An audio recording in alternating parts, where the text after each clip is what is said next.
poil de chat. Et bonjour à tous, j'espère que vous allez bien. Aujourd'hui on se retrouve pour une attraction, une histoire à Disneyland Paris, c'est parti. Donc aujourd'hui je vais vous parler de It's Small World. It's Small World, c'est l'attraction phare de tout parc Disney confondu.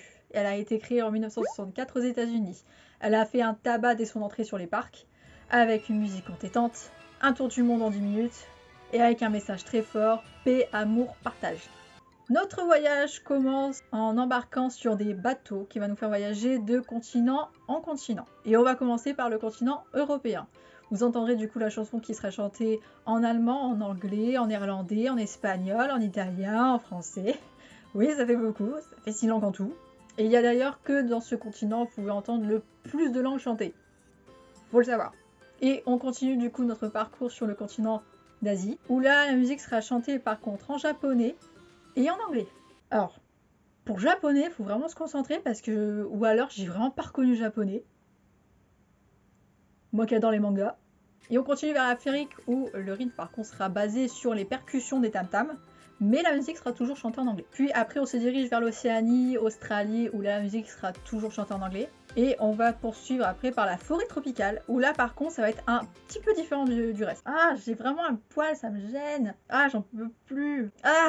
Du coup, dans la forêt tropicale, vous allez du coup apercevoir le rythme basé sur toujours des percussions, mais aussi sur le son de la forêt et des animaux. Et la musique sera toujours par contre chantée en anglais. C'est plutôt une langue internationale. Donc, Puis après, on se dirige vers les États-Unis pour clore les continents. Et là, c'est toujours chanté en anglais. Voilà.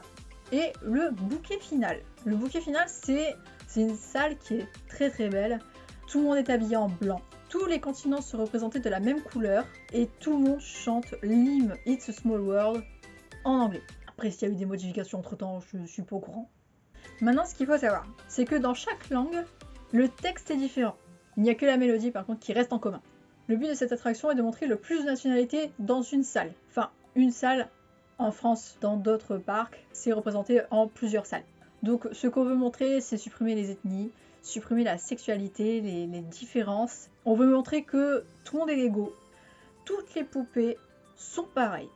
Elles ont le même visage. Tout ce qui change, c'est la couleur de peau et les habits. Mais les poupées sont exactement pareilles. Ah, je vais pas vraiment mettre de ça. Avez-vous remarqué au niveau du bâtiment, au niveau de l'horloge, à droite et à gauche, vous remarquerez les grands monuments du monde.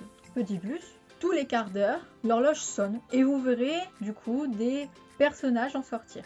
Voilà, ça sera tout pour cet épisode, j'espère que ça vous a plu. On se retrouvera la semaine prochaine pour le 3e épisode qui sera sur l'attraction Star Tour. D'ici là, portez-vous bien et à bientôt. Ciao ciao.